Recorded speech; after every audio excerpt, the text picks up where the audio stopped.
¿Qué haría usted si un buen día de pronto entrara usted a la habitación de su bella hija de 15 años?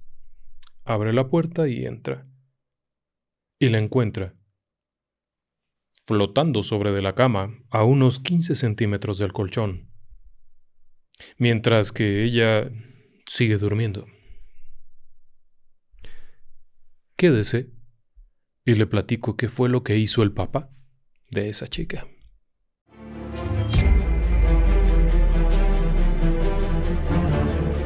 Relatos del lado oscuro. Fantasmas, Seres extraños. sucesos inexplicables, Perversidad humana. Historias que otras mentes prefieren ignorar.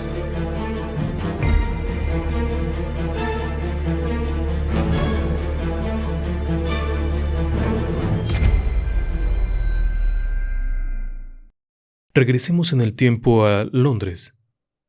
1956, enero del 56, en la zona conocida como Battersea.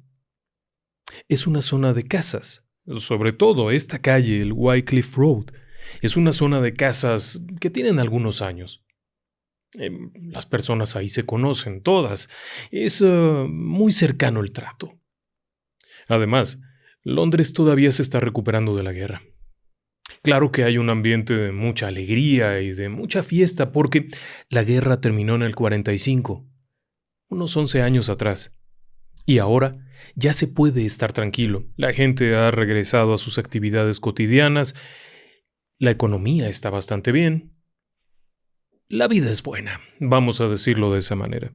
Si bien esta calle en particular, Wycliffe Road, no es un lugar de lujo ni mucho menos, las personas que ahí trabajan en general son obreros de alguna fábrica, empleados de alguna tienda departamental, son personas de clase trabajadora. En esa calle de Wycliffe Road, en el número 63, vive una familia. Wally es el papá. Es un sujeto enorme, mide casi 2 metros, delgado, con los pómulos salientes. Es conductor de convoyes del metro de la ciudad. Y es un tipo callado, tranquilo y agradable. Un hombre honesto, vamos a decirlo de esa forma. Es un sujeto honesto. Es miembro de la iglesia anglicana, siempre ha estado ahí.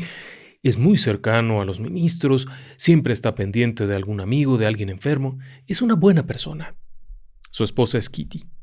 Kitty es una mujer un poquito mayor que él, unos 3 o 4 años, y está muy enferma. Padece una variante de artritis incapacitante que la obliga a pasar buena parte del día en una silla. Y otra buena parte del día quejándose de las molestias, le cuesta trabajo moverse, sí camina, pero camina con dificultad, producto de los años que pasó siendo muy joven, durmiendo en el suelo, frío apenas con una cobija. Tienen una hija, Shirley. Shirley es una chiquilla de 15 años preciosa. Bueno, es una chica muy linda, de cabello negro ondulado, con una sonrisa tremenda. Shirley, bueno, es la niña de los ojos de papá y mamá. Y en la parte de arriba vive la abuela, Ethel. La casa es una sola casa, no es que sean 2 casas o 2 departamentos, es una sola casa, pero la parte de arriba la ocupa Ethel, la abuela, junto con un pariente. Abajo viven los otros 3, y es una familia feliz. Bueno, más o menos. Porque Shirley, aun cuando tiene esa sonrisa preciosa y es muy simpática, en realidad no es muy buena en la escuela, y padece una pequeña dislexia. Confunde algunas letras, le cuesta trabajo escribir, y tiene un problema grave: sonambulismo. Sí, siempre ha tenido eso. La querida Shirley es de levantarse en la noche y caminar como si se fuera a la calle, hasta el punto en el que, bueno, ha habido algunos accidentes. Siendo muy niña se accidentó varias veces. Por ello fue que los papás decidieron que durmieran juntos. Sí, en la misma habitación, justo atrás de la escalera, duermen Shirley, Wally y Kitty. Es decir, la pequeña familia vive ahí. Son los Hitchings. Hay otra habitación, por supuesto. La otra habitación es conocida como la habitación del frente. En realidad da hacia el jardín trasero, pero bueno, por alguna razón le han puesto así y es donde tienen las cosas bonitas. Unas sillas bonitas, un sillón bonito, algunos adornitos, un cuadrito. Es como la sala de estar y tienen una televisión grande. Se sientan a ver la tele a veces. Además hay una cocina por ahí y una especie de recibidor, comedor, etc. No es muy amplia la casa. Y en la parte de arriba la abuela pues tiene un poco más de espacio. Y con frecuencia Shirley, la chiquilla de 15 años, sube corriendo a ver a la abuela, platica con ella, le cuenta historias. Antes de irse a trabajar, porque eso sí, todo el mundo trabaja y si bien va a la escuela, por la tarde tiene que ir a trabajar a una tienda departamental donde hace reparaciones de ropa. Cuando llegan las personas y compran un bonito traje, una bonita gorra, un vestido, y hay que hacerle algún ajuste, Shirley es la que hace los ajustes. Su abuela le ha enseñado algunos secretos de cómo surcir, coser, etc. Es una gran costurera, además teje que da gusto. Es una vida tranquila. Como usted podrá notar, el sueldo de Wally no es la gran maravilla, no alcanza ni siquiera para comprar un auto, ni mucho menos para ir a vacacionar hacia la costa. Bueno, alguna remota vez, pero llevan una buena vida. Silenciosa, tranquila. A Wally le encanta poder cuidar de su familia. Kitty es todo lo que siempre quiso y ahora que está enferma la cuida. Él mismo, hace muchos años, estuvo como reservista del ejército durante la época de la guerra. Y aun cuando ya ha pasado aquello, quedan muchas huellas. Londres fue duramente golpeado y de vez en cuando todavía se escucha por ahí que encontraron una bomba que no había detonado y en otra parte explotó una bomba que estaba enterrada y nadie se había dado cuenta. Quedan marcas, muchas marcas. Y es un tiempo en el que además hay muchas personas en duelo, que nunca recuperaron a sus seres queridos. Inglaterra perdió varios millones de soldados y muchos de ellos nunca fueron encontrados. Así es que hay todavía un movimiento espiritista muy importante en la región. Y Wally, el papá, tiene un amigo, el señor Hank. Él es medium y tiene su esposa que también es medium. Y Wally siempre se ríe mucho porque él no cree nada de esto. Él es un hombre religioso, él no participa en estas historias ni le interesa. Él va cada domingo al servicio religioso y los sábados en la noche también asiste.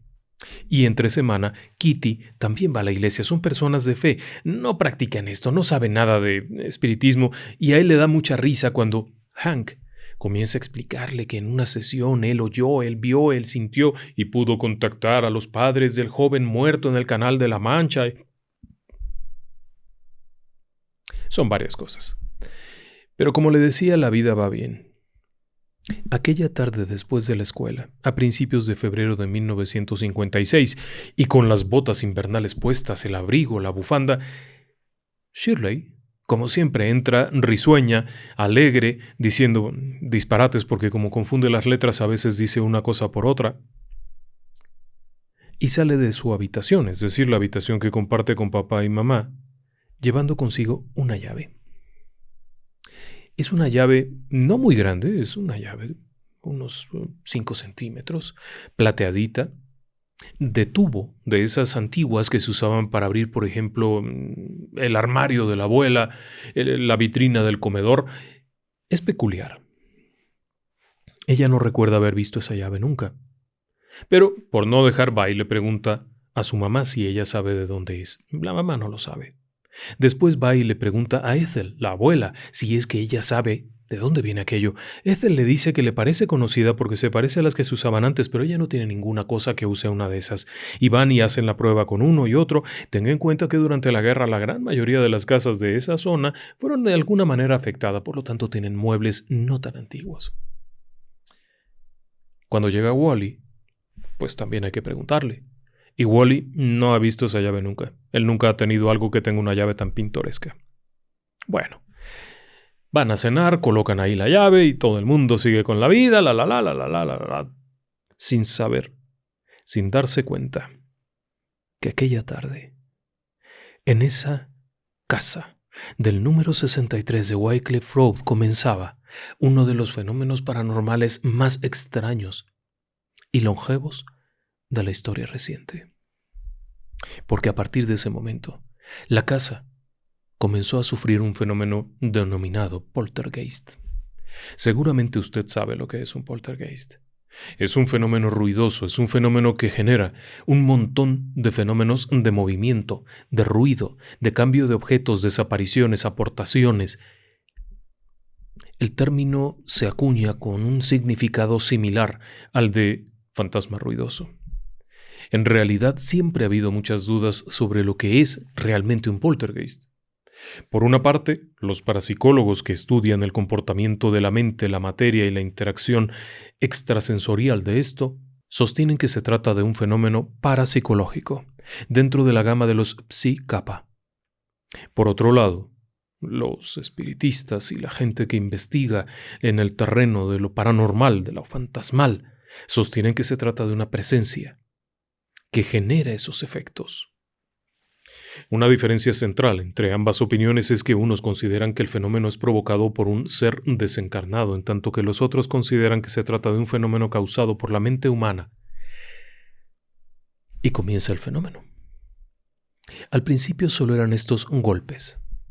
De pronto y a mitad de la noche se oía un golpeteo, pa, pa, pa, pa, pa, pa, como si alguien estuviera golpeando en la pared. A veces se escuchaba como en el piso.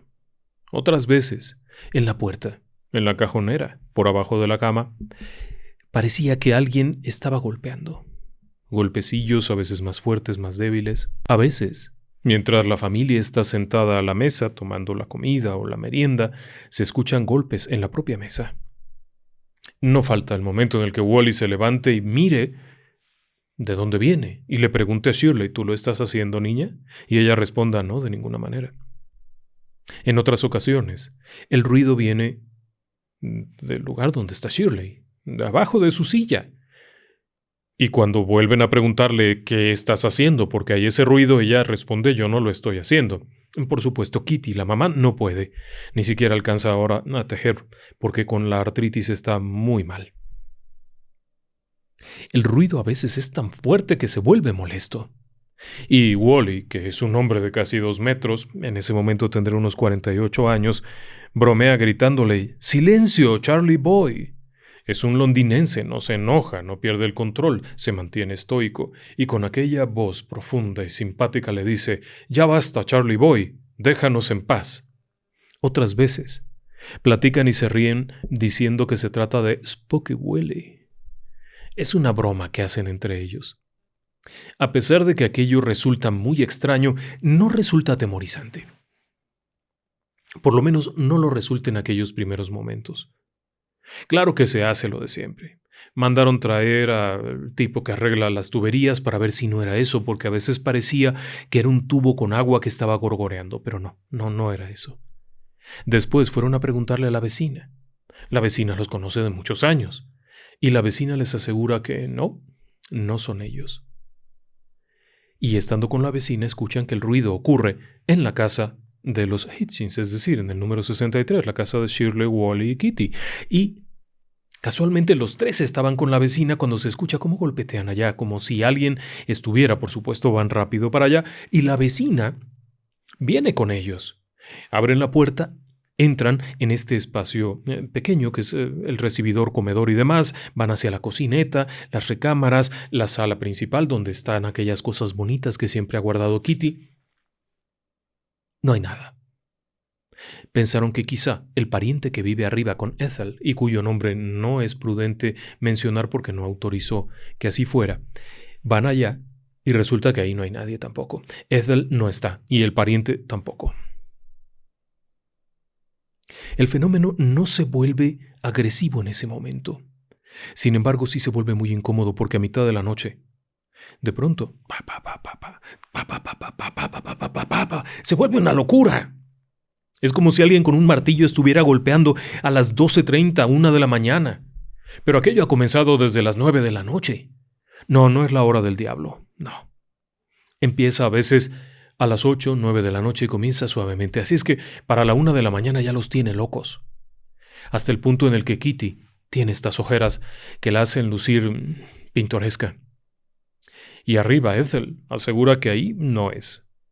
Pero cuando Shirley, la chica de 15 años, sube a dormir con la abuela, resulta que ahora sí es. Y allá también se oye. Pero lo peor fue el día que Shirley pidió permiso para irse a dormir a casa de unos conocidos. Está tan maltratada de no poder dormir bien que se va y se queda con unos conocidos y resulta que el fenómeno va, la acompaña y no deja dormir a los conocidos que, horrorizados por aquello, escapan de su propia casa. Porque a mitad de la noche, cuando todo el mundo está con sus cobijitas puestas, después de haber bebido varias tazas de té, de haber probado algunas tostadas, de esas que comen los británicos, y haber comentado flemáticamente acerca del fenómeno, de pronto comienza a estallar el ruido. En una casa en la que nunca había habido nada. Y viene el golpeteo fuerte, y entonces Shirley, aterrada, corre para una habitación y aquello la va siguiendo por toda la casa como si un loco, un demente, con un martillo fuera golpeando las paredes. Pero ninguno de ellos, de los que están vivos en ese lugar, lo ha hecho. Y entonces Shirley sale corriendo de esa habitación y corre para otra y aquello la va siguiendo. Por supuesto que un par de días después Shirley está de regreso en casa. Lo peor del asunto es que mientras Shirley no estaba en casa, también hubo cosas en casa. Aquello parece poder estar en varios lados. Y claro, comienzan los curiosos. Y comienzan los curiosos porque el fenómeno no es muy discreto, que digamos. El buen Spooky Willie, el asustador, como le llaman, se puede escuchar hasta la calle. Y entonces, de pronto, la señora de 5 casas más allá, que estaba platicando con la señora de 6 casas más allá, vienen a mitad de la tarde-noche cuando ya ha oscurecido y sigilosamente se apostan afuera de la casa de los Hitchins para oír el golpeteo. Y un rato después viene otra persona que sigilosamente se une al primer grupo y escuchan, aterrados, cómo el golpeteo va y viene por toda la casa y cómo de pronto sale Wally con Shirley porque aquello ya es insoportable y les pide que se marchen a su casa. A Wally le da pena ir a la iglesia. No quiere llegar con el ministro y decirle, señor ministro, fíjese usted que en mi casa un fantasma, ¿no? Por supuesto que le da pena, él no cree en eso, él nunca ha participado en eso. Kitty es un poco más afecta a decirle por Dios haz algo. Pero el fenómeno sigue creciendo. Y sigue creciendo por todas partes. Y en el trabajo de Wally ya saben que en su casa espantan. Y en la tienda en donde trabaja Shirley también ya saben que en su casa espantan. Porque además, es 1956, no hay ninguna guerra que ocupe los periódicos, así es que el chisme corre como pólvora y muy pronto son los periódicos los que ya se enteraron que en Battersea hay un fenómeno paranormal muy extraño. Y comienzan a llegar los periodistas. Y al llegar el primer periodista y sacar la cámara para tomar la foto, enseguida llegan más personas. El hecho es que aquello se está volviendo increíblemente molesto. E increíblemente molesto es increíblemente molesto porque a mitad de la madrugada puedes escuchar al loco golpeando las paredes, al loco invisible, golpeando las paredes, el piso, los muebles. O bien puedes escuchar a la gente que está parada en la calle hablando acerca del ruido que está provocando el loco que está ahí, el loco invisible y fantasmal que golpea por todos lados. Es aquello una cosa de locura. Y lo peor de todo es que en el trabajo de pronto se acercan a preguntarle a Wally, que es un hombre muy pudoroso, siempre puesto con su corbatita y su saco, siempre apropiado.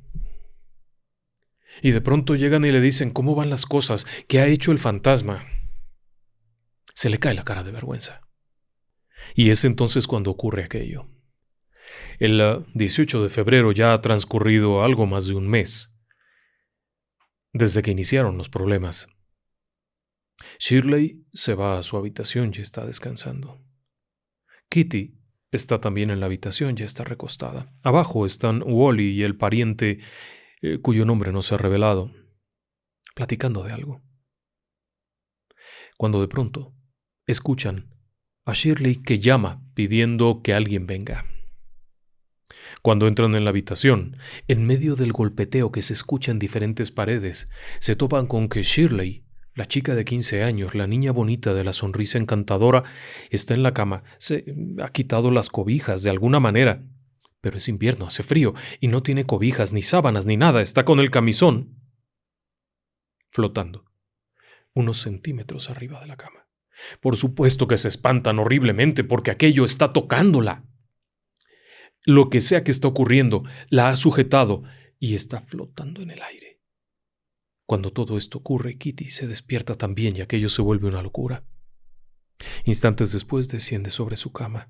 Shirley toma sus cobijas y se quiere tapar, pero apenas agarrarlas, se las vuelven a arrancar. Y le arrancan las cobijas a Kitty, que comienza a sentir mucho frío. Y bueno, aquello es una cosa muy incómoda y tienen miedo. Un par de días después toca la puerta una persona, es una periodista.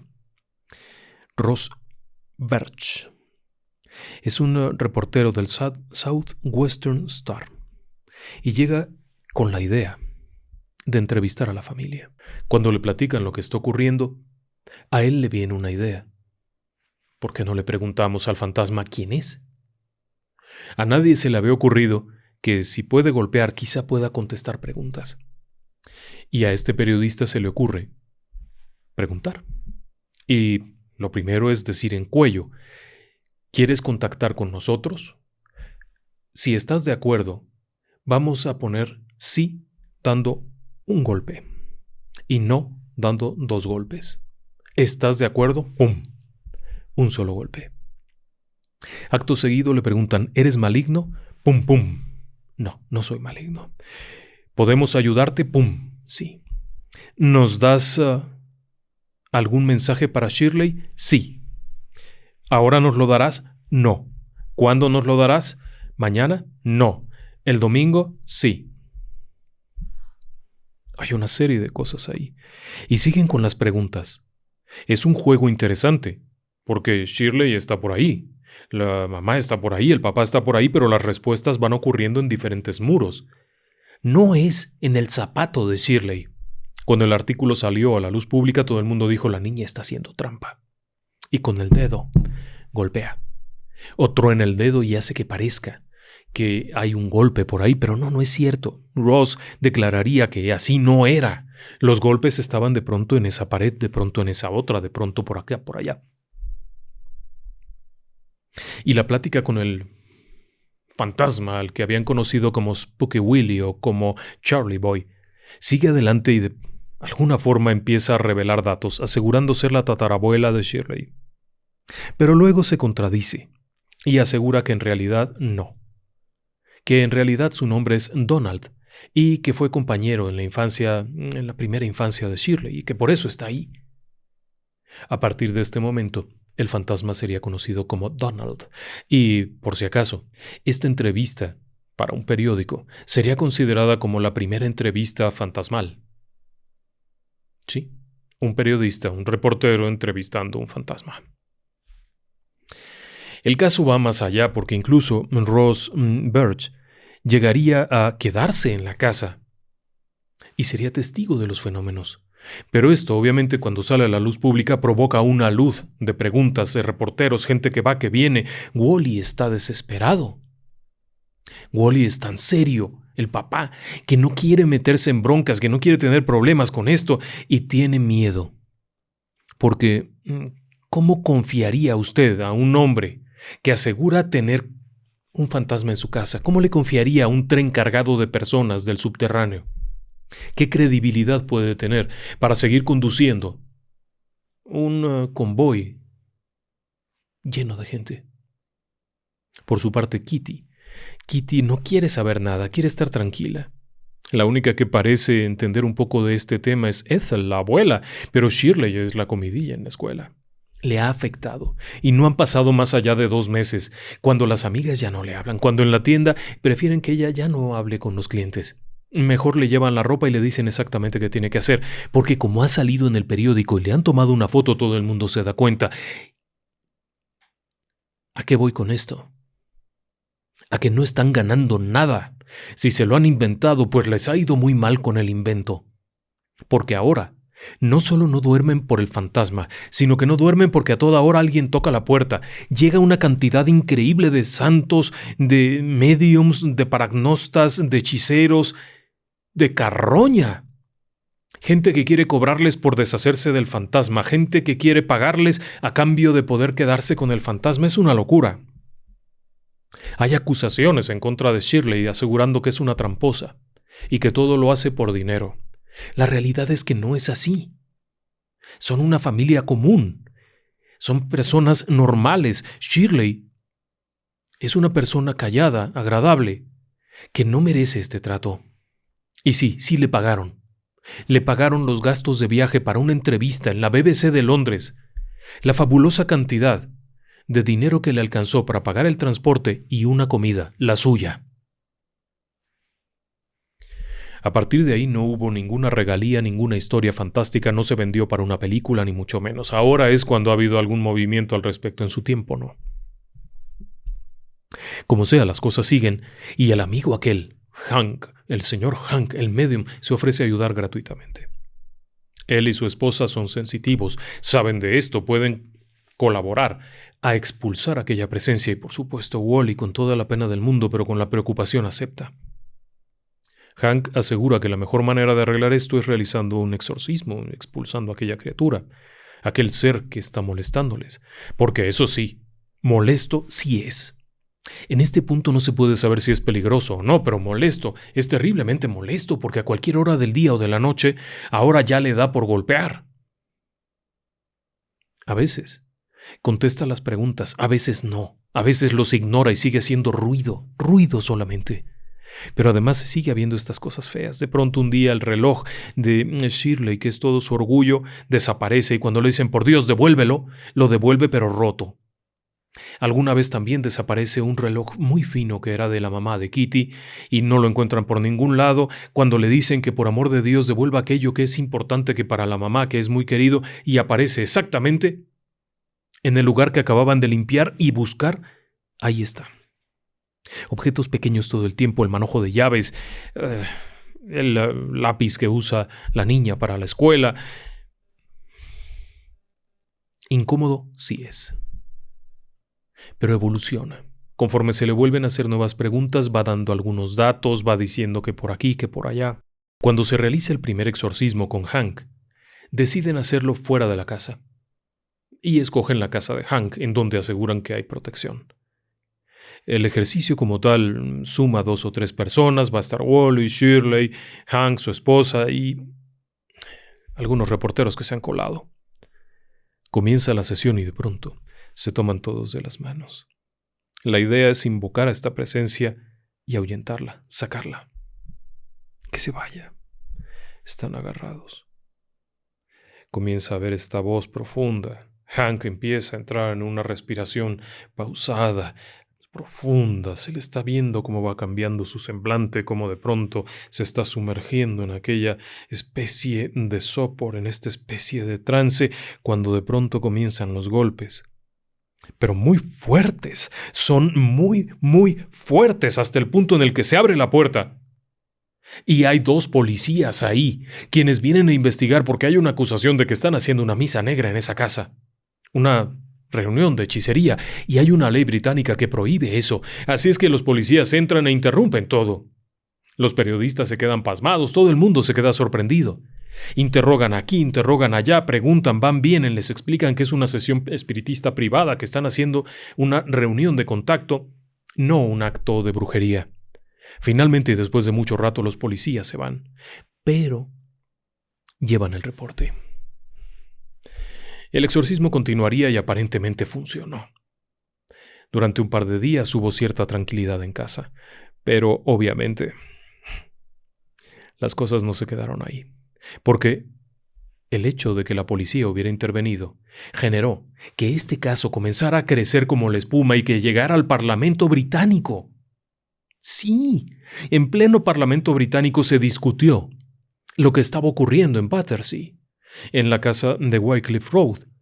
Ambas partes, tanto los de un lado como de otro del Parlamento, discutieron acerca de las acciones a tomar, sobre la veracidad del caso, sobre la intervención de la policía. Por supuesto, el origen de todo esto había sido el reporte policíaco y la gran pregunta era por qué entraron, si era privada la casa, si no había mayor aspaviento ni nada, por qué entraron. Y bueno, los periodistas, todo aquello se volvió una locura.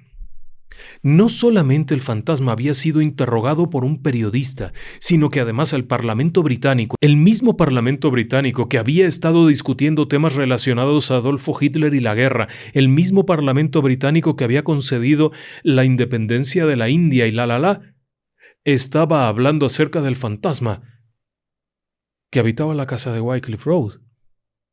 Así es que esto le daba una importancia tremenda y claro, una pesadilla insoportable. El exorcismo no funcionó. A los pocos días el fantasma regresó. Y regresó con mucha más fuerza. Porque ahora se presentaban cambios de temperatura. Se presentaban objetos que caían, que se rompían, golpes tan fuertes que ocasionaban la caída de una fotografía, ráfagas de viento helado que cruzaban de un lado a otro de la casa sin que hubiera ninguna puerta abierta. Y comienza también a haber otros fenómenos, como por ejemplo, rayones. Como de pronto una pared aparecía con una marca. Era muy desagradable aquello. En un mueble de madera bonito que acababan de limpiar aparece un rayón espantoso hecho con algo filoso. Deciden hacer un segundo exorcismo. Nuevamente es el amigo Hank. Esta vez será más cuidadoso y la policía ya sabe que no van a hacer nada oscuro, así es que se reúnen, hacen el segundo exorcismo. Durante este segundo exorcismo las cosas se desquician por completo. Hay olores extraños, un frío tremendo, hasta el punto en el que la esposa de Hank tiene que abandonar la sesión cuando comienza a ser agredida por esta presencia. Es evidente que no está a gusto con todo lo que está ocurriendo y está cobrando fuerza. Los mensajes siguen yendo y viniendo. En cada ocasión puede contestar preguntas a través de esta técnica, pero también puede dar mensajes más complejos, utilizando golpecitos que describen las letras por orden. Así, por ejemplo, la letra A sería la 1, la B sería 2 golpes, la C sería 3 golpes y sucesivamente. Se vuelve lento y difícil, pero funciona. También en algún momento intentan utilizar una planchette, una especie de ouija, pero no es muy apropiado. Wally está verdaderamente mal. No puede dormir, le preocupa a su hija, le preocupa a su casa. Vamos. Y entonces llega un mensaje extraño. Quizá el mensaje que aseguró entregaría el domingo y que tardó mucho tiempo en llegar, pero el mensaje era extraño en verdad, porque ahora Donald aseguraba ser un niño de 15 años, que había muerto ahogado al intentar escapar de Francia en el Canal de la Mancha al caer del barco. Aquello era una revelación extraña y continuaría creciendo porque aseguraba que Donald no sabía en realidad quién era, de tal forma que comenzó a interpretarse como que había varias personalidades ahí. Por una parte la tatarabuela, por otro lado Donald, quien se supone era un compañero de la infancia de Shirley que había muerto, y ahora esta nueva presencia que aseguraba ser francés y tener 15 años. Conforme fue pasando el tiempo, cambiaban las cosas, porque unos días daba un dato, otros días daba otro. Los rayones incluso aparecen con mensajes en francés o en una lengua que intenta parecer francés. Esto se vuelve todavía mucho más extraño porque tiene la impresión de que no es algo real. Las críticas siguen cada vez más y más fuerte, porque se vuelve caprichoso. Hay mensajes, y los mensajes a veces son, por lo menos, pintorescos. Otras veces revelan pequeños datos sobre una posible existencia, y luego ocurren otras cosas más desagradables. Hay momentos en los que Donald, como le llaman ahora al fantasma, se incomoda. Adentro de la casa tienen que ser muy cautos con lo que dicen, con las quejas, con cualquier cosa, porque de pronto puede estallar algo, romperse o incendiarse. En varias ocasiones les ha ocurrido que objetos que estaban por ahí en alguna parte se rompan, pero en otras, que de pronto alguno de los trapos de la cocina se ha colocado en un radiador del sistema de calefacción y se incendie. O que de pronto algo que estaba caliente, hirviendo, se ha arrojado y ocurre aquel incendio. Una tarde, cuando Wally está en casa, de pronto se incendia la cama de su esposa. Se incendia, empieza a arder fuerte. Wally corre, saca a su esposa, saca a Shirley, hace que salgan Ethel y todos los demás, y él regresa para intentar apagar esto y va jalando y haciendo cosas. Se quema. Algo que estaba en la cama lo quema en el brazo, se le pega parte del edredón, parte de las cobijas se le pegan en el brazo y le provocan una quemadura espantosa. Cuando llegan los bomberos controlan aquello. Pero él tiene que pasar 3 meses en recuperación. Lo extraño es que cuando llega al hospital y le retiran la tela quemada de la ropa, en el brazo hay una serie de marcas profundas. No, no son quemaduras, no es lo mismo. Entiéndame algo, no se trata de la piel lastimada, no llegó a ese punto, no se degradó su piel. Solamente fueron quemaduras que afectaron la mano y parte del brazo, pero eso que estaba ahí eran marcas profundas, ya fuera de unas garras o de una mordedura. No había ningún animal en casa, ni cerca de ahí, ni nada que pudiera haber generado ese tipo de herida tan extraña. Durante los siguientes meses Wally no podría trabajar, tenía inutilizada la mano, le afectó laboralmente, le afectó en cuestión de sus ingresos, de su reputación. Vamos, a nadie le hubiera interesado inventarse un fantasma para acabar en una situación de estas. Las cosas siguen adelante y es cuando entonces interviene un famoso investigador. Bueno, en aquel entonces no era un famoso investigador. Se trataba de Harold Chivet. En realidad era una persona común que tenía el pasatiempo de investigar fantasmas y él es el que empieza a tener un contacto mucho más directo. En este contacto mucho más directo, Harold Chivet es el que se encarga de establecer una comunicación más compleja. Mediante cartas, mediante escritos, él es el que deja, una tarde, cuando todos han salido de casa, una hoja en blanco y un bolígrafo. El espanto es que aparecen unos garabatos que no se pueden entender sobre esa hoja, pero que ninguno de ellos ha hecho. Cuando Chivet pregunta qué significa eso, la presencia le responde que no puede escribir con un bolígrafo, nunca había visto uno. Y las comunicaciones van llevando a que además haya correspondencias, cartas. Ya sé que suena ridículo, pero Chivet recibe cartas. Algunas de ellas incluso con un sello lacrado. Y él cree que son del fantasma. No pierda de vista eso. El asunto está en que él va revelando poco a poco que en realidad se trataba de Louis Charles. Louis Charles era el delfín de la corona francesa y en el siglo XVIII fue hecho prisionero y presumiblemente murió en la prisión de Temple, aunque había muchas teorías que aseguraban que había logrado escapar y que en su lugar un pariente suyo había sido asesinado en la prisión. Comienza a describir cuestiones de la época. El fenómeno hace pequeños detalles, como decir que iba a una dulcería ubicada en tal parte de tal calle, en Francia, o que en tal otro lugar había tal cosa, y finalmente recuerda que el barco en el que escapó tenía un cierto nombre, ciertos datos, vamos. No eran muchos, pero sí daba algunos datos. E incluso hacía pequeñas aportaciones, materializaciones, como por ejemplo el día que encontraron una pequeña coronita.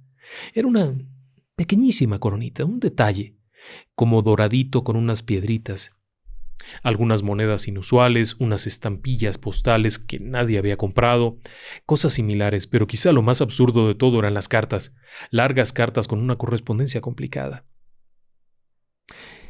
El tiempo va pasando y el fenómeno sigue, aunque el interés público ya va disminuyendo. Las entrevistas, los periodistas se van retirando, pero el fenómeno sigue en plena actividad. Sigue contestando preguntas, sigue el golpeteo, siguen mensajes una y otra, y mensajes que van y vienen. En total fueron casi 4,000 mensajes que se recibieron, y no me refiero a sí o no, sino a largas conversaciones. Chivet escribió un libro completo al respecto que nunca fue publicado. Aparentemente no hubo el interés. Por supuesto que la gran mayoría de las opiniones de los medios es que había un fraude. Un simple y llano fraude. Hubo quienes aseguraron, como Ross El periodista aquel aseguró que no era un fraude, puesto que le había tocado verlo en carne propia, y otros periodistas fueron de la misma idea porque estuvieron presentes cuando ocurría esto, y si bien el fenómeno parecía seguir a Shirley, no era privativo, porque también hubo ocasiones en las que ocurría sin que Shirley estuviera presente, y otras ocasiones en que estando presente el fenómeno ocurría a una distancia suficientemente grande como para que ella no pudiera haber alterado nada. No había negocio, vaya. Los meses siguieron pasando y se convirtieron en años, y las comunicaciones estaban allí. El propio Chivet trataría de confirmar la información, pero en primer lugar el nombre que habían dado del barco nunca lo encontró. La dulcería que aseguraba haber visitado Louis Charles había existido, ciertamente, pero era un lugar muy conocido y en una zona céntrica. Cualquiera podría haber dado el nombre. Cuando le pidió ubicarla en un mapa, también habría sido fácil relativamente para cualquiera que tuviera un mapa haberlo encontrado. Así es que no eran pruebas definitivas. Para 1965 han transcurrido 9 años desde el inicio de aquello y nuestra querida Shirley conoce a un galán. Se llama Derek. Y cae rendida, es un tipazo. Y el tipo también cae rendido con ella, porque Shirley es linda.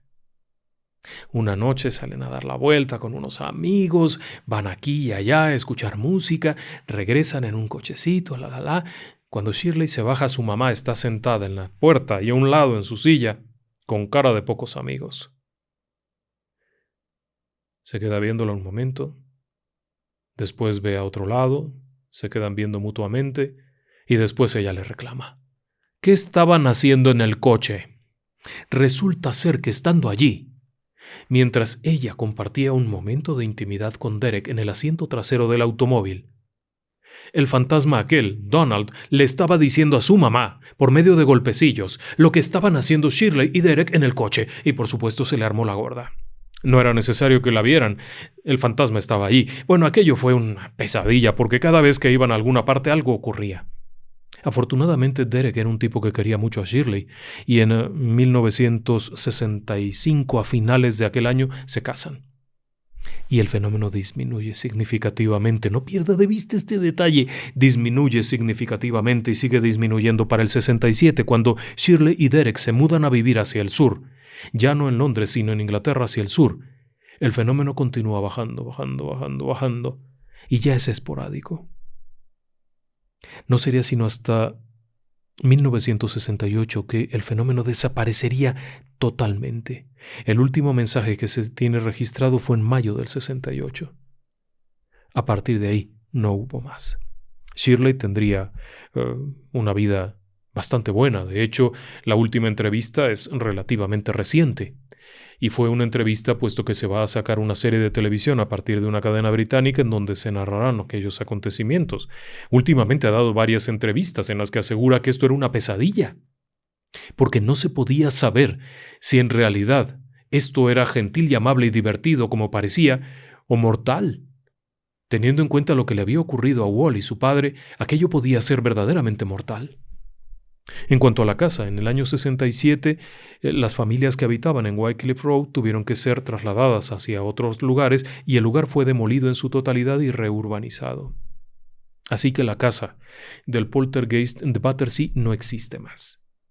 Algún tiempo después, Kitty y Wally fallecerían de causas naturales. La vida seguiría. Muchos años después, la teoría de que Donald era Louis Charles, el príncipe heredero de la corona francesa que había escapado de la cárcel, se venía abajo cuando pruebas de ADN acreditaron que un corazón que se conservaba ahí, que supuestamente le fue extraído al cuerpo del joven Louis Charles, tenía una enorme compatibilidad con la familia de María Antonieta, lo que hace pensar que efectivamente ese era Louis Charles y por lo tanto todo habría sido mentira. Excepto por un detalle. Cuando Shirley y Derek se mudan a vivir al sur, ella comienza a participar en diferentes actividades. Además de la casa, del trabajo personal, ayudaba en una congregación para fines benéficos, en donde les enseñó a tejer y en donde les enseñó también a preparar diferentes cosas para vender, para recabar fondos. Ella no cobraba nada, era una sociedad de caridad. Pero en esa sociedad de caridad había una mujer muy especial.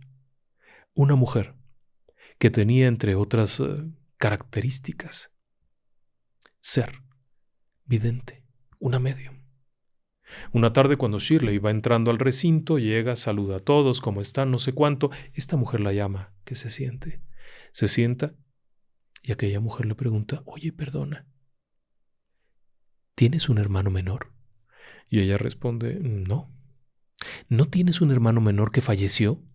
No. ¿Quién es el niño que te acompaña? Hay un jovencito que te acompaña, siempre que entras lo veo.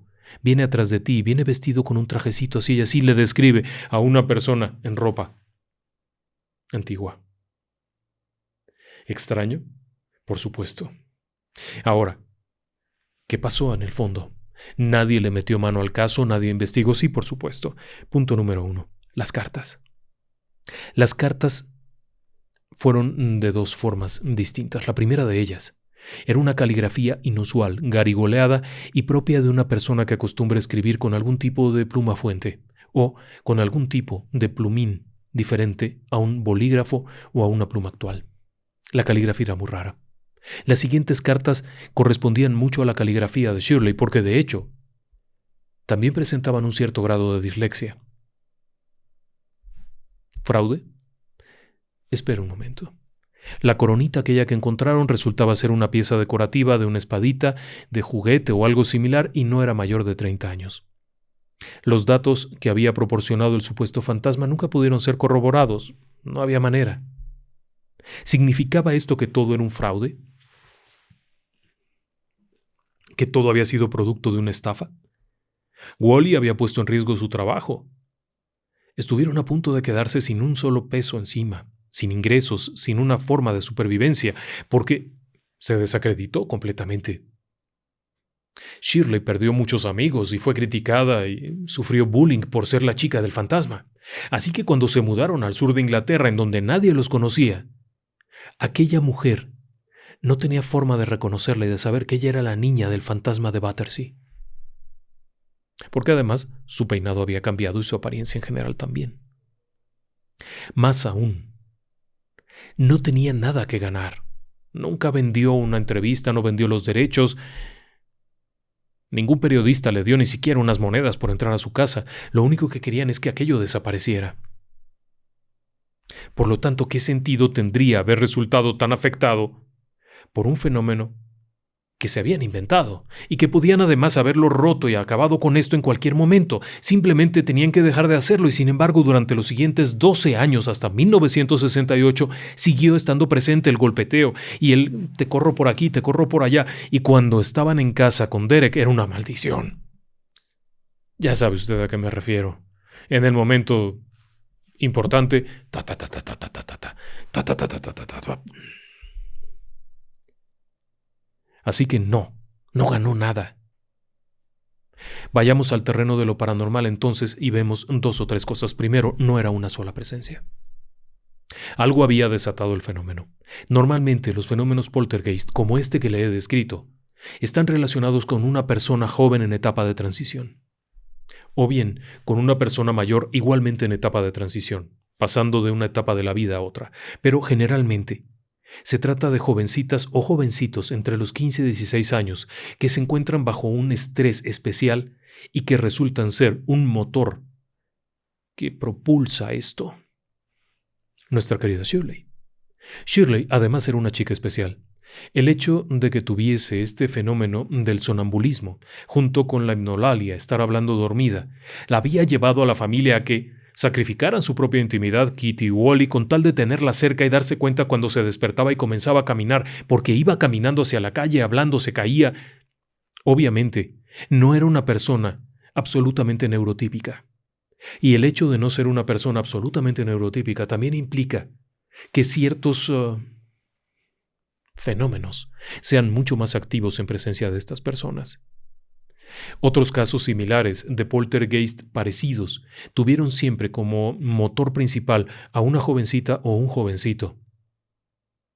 Así que, por ese lado, El fenómeno estaba bastante explicado. La forma en la que se presentaban los sonidos, que en ocasiones parecían provenir de las paredes, del interior de la pared, aun cuando la pared era sólida y de material, nos dan la idea de los raps clásicos de este tipo de fenómenos. Los testigos no estaban todos relacionados.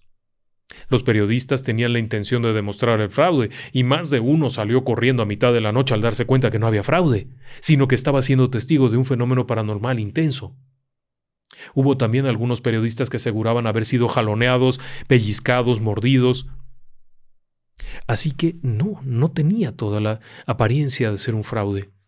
¿Por qué las cartas entonces eran tan absurdas? Bien, hay dos variantes aquí que le decía. La primera es esas cartas en las que la caligrafía era extraña e inusual y no era compatible con la de Shirley. Otras cartas, la caligrafía no tenía ningún parecido con la de Shirley, pero no era anómala ni incompatible, sino que más bien parecían fraudes dirigidos a Chivette. Burlones, algún bromista que quería sacar provecho de este hombre y su credulidad. Y luego estaban estas cartas que resultan las más interesantes porque pareciera ser la mano de Shirley la que escribe un mensaje que no está ella escribiendo. Estas aportaciones, ideoplastias, como quiera usted llamarle, son producto de una interacción entre algo no físico y alguien físico. Así como está la escritura automática, en donde una persona cierra los ojos y comienza a escribir algo que ni siquiera está pensando y que contiene un mensaje que viene de otra parte, esos documentos de escritura automática, si bien pueden contener un mensaje totalmente ajeno al escribano, también pueden contener ciertos rasgos particulares de su personalidad. Ciertos rasgos que un analista grafoscópico va a encontrar, porque finalmente es la mano de esta persona la que está escribiendo, y los impulsos han llegado a través de su propio sistema nervioso. Eso explicaría que las cartas tuvieran una cierta tendencia a parecerse a la letra de Shirley. Los mensajes de las paredes no. Pero todo esto además era sumamente contradictorio, excepto porque, al final del día, la mujer aquella en el sur de Inglaterra no conocía a Shirley y, sin embargo, veía al jovencito, chiquillo, caminando detrás de ella. Este es un caso que ha sido documentado como uno de los más longevos. Ahora mismo le he resumido 12 años de historia en apenas unos minutos.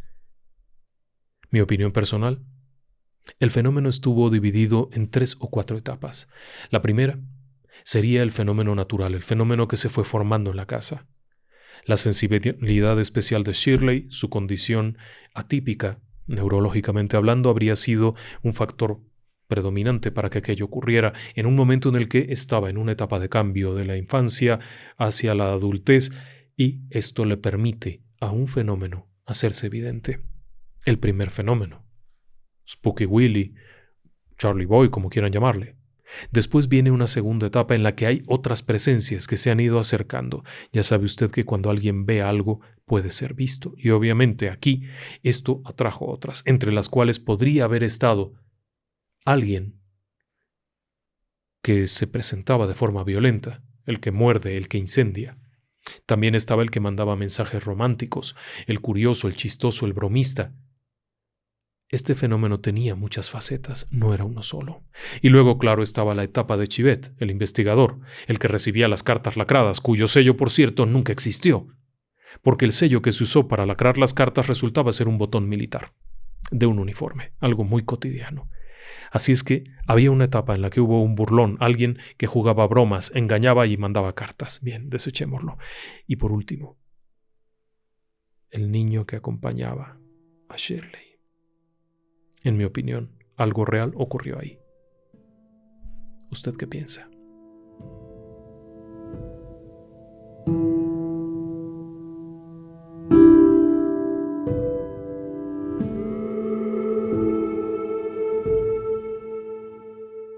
Y después de estos fenómenos paranormales, ¿qué le parece? Saludos y felicitaciones. Comenzamos por mandarle un abrazo muy especial a Rocío del Carmen Tavera. Ella está en Nuevo León, México, y nos acompaña con su bebita, la preciosa María Fernanda, quien tiene apenas 3 años y es su gran tesoro.